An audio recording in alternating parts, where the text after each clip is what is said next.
killed black men, almost got away with it. His story is going to make your blood boil. I want you to put a picture full mask. We're going to get into the details of this.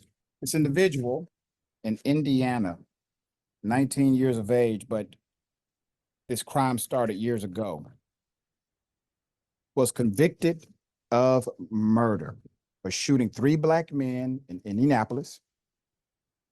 Caden Smith is his name.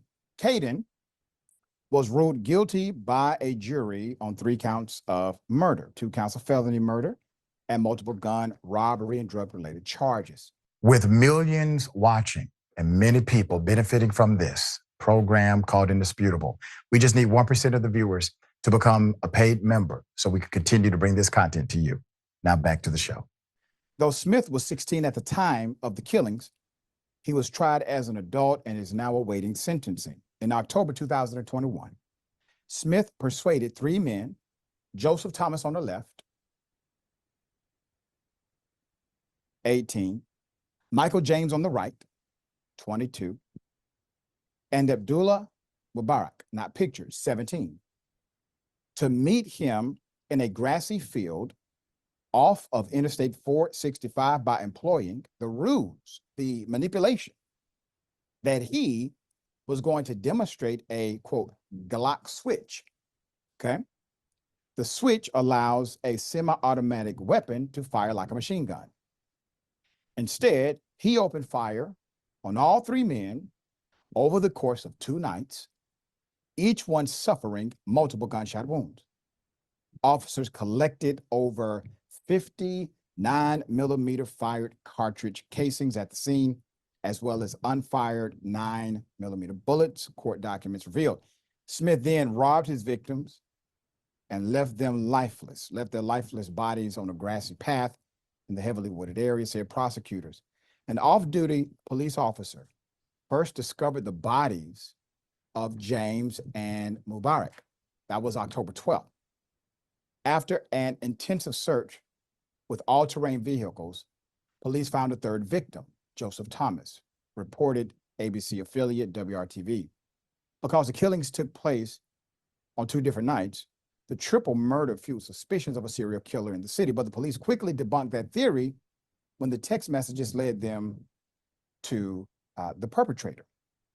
They arrested the 16-year-old Smith, executed a search warrant on the home he reportedly shared with his grandmother, where they found the murder weapon along with a bulletproof vest, bags of drugs, several cell phones, and internet searches, including, does freezing a gun remove DNA?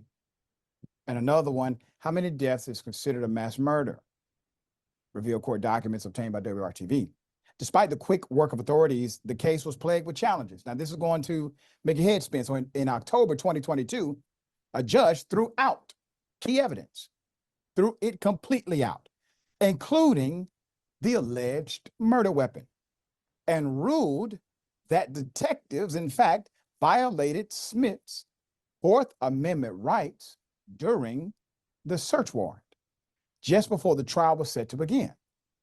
Smith was released to his home, only with a GPS ankle bracelet with instructions not to leave the state. He was ordered, quote, to have no firearms, deadly weapons, or ammunition in his possession, reported NBC affiliate WTHR. Now, think about this. The judge makes the ruling. You violated his rights here, throwing out all the evidence that actually could lead to a conviction of an individual who has been charged basically with being a serial killer. Now, judges have the opportunity, obviously, to make rulings. It is within their wheelhouse. Some judges make rulings that are on the, let's just say, spectrum of conservative, some of them a little more liberal.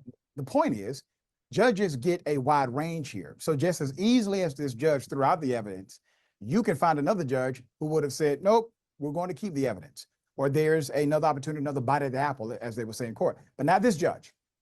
With evidence tossed out and Smith no longer locked up, the case was stalling. But within less than 2 months, Smith had already violated the conditions set by the judge.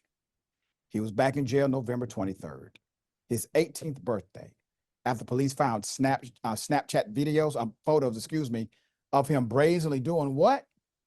Holding a handgun with the GPS monitor around his ankle.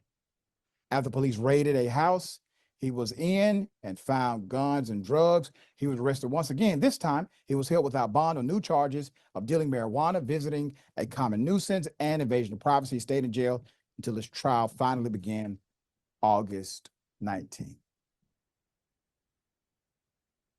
You see, if he did not engage in such reckless, let's just call it privileged behavior, he would have been out of jail, free to kill more black men while waiting to see if they're able to even prosecute him after the judge decided to throw out key evidence. This is still an uphill battle. This is insane, isn't it? This is ridiculous. How is it that justice works so swiftly for individuals who are black or brown, but it seems to just say, you know, we really just want to give you another shot, another opportunity, the benefit of the doubt, if you happen to be white, especially a young white male who specifically is charged with killing black people. Remember the Burger King incident? All right, sharing thoughts here. Yeah, judges do have discretion, and it seems that when the perp looks like Mr. Smith, they get the benefit of it. And that's a shame. But I also think here, I don't know the particulars, but I do know law enforcement is often out of bounds and violates people's rights. So as black men were being hunted and murdered, I see them at fault too. What did you do? What didn't you do? What were you supposed to do to keep us safe? Yeah, and those internet searches, that's just part of it, right? Those internet searches get even more extreme as you review. All right, we'll bring you updates as they come.